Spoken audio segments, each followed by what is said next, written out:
Jésus lui dit, « Je suis la résurrection et la vie. Celui qui croit en moi vivra, quand même il serait mort. » Jean 11, 25.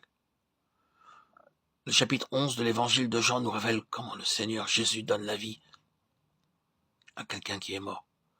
En d'autres termes, comment il ressuscite un mort.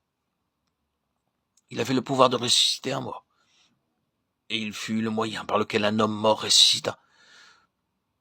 Mais au lieu de dire « je ressuscite un mort », il déclara « je suis la résurrection ». Peu de temps après cette déclaration, il ressuscita en effet le mort. Marthe et Marie étaient toutes deux présentes ce jour-là.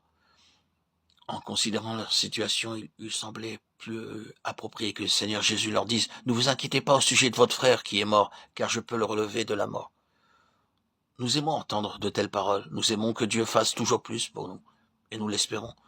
Souvent, nos prières et notre attitude devant Dieu expriment le désir que le Seigneur fasse ceci ou cela pour nous. Cependant, ce que le Seigneur désire particulièrement, c'est que nous réalisions que le plus important n'est pas ce qu'il peut faire, mais ce qu'il est lui-même.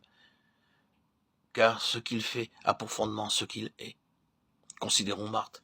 Elle crut dans la puissance du Seigneur. Elle lui dit, « Seigneur, si tu avais été ici, mon frère ne serait pas mort. » Marie aussi croyait cela, mais toutes deux ne percevaient pas que le Seigneur était la résurrection et la vie.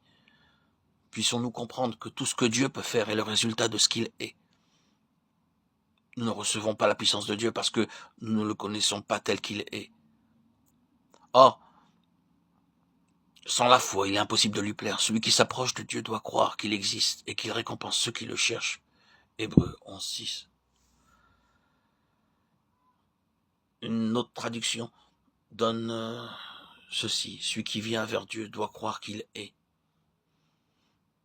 Traduit par il existe et qu'il est celui qui récompense. C'est-à-dire le rémunérateur de ceux qui le cherchent. Ce que le Seigneur Jésus veut nous dire ici, c'est non seulement qu'il peut garder la vie de quelqu'un, mais qu'il est lui-même la vie. Qu'il peut relever le mort, mais qu'il est lui-même la résurrection. Demandons à Dieu d'ouvrir nos yeux pour que nous puissions voir ce que le Seigneur est en lui-même. Il nous faut voir que dans la pensée de Dieu, Christ est tout pour nous. Avec une telle compréhension, nous ferons de réels progrès dans le domaine spirituel. Il est urgent pour nous de réaliser que du point de vue de Dieu, il n'y a rien d'autre que Christ. Le progrès dans le domaine spirituel est le fait que nous avons saisi cette réalité spirituelle. Connaissons-nous Dieu lui-même ou bien connaissons-nous seulement les choses que Dieu a faites?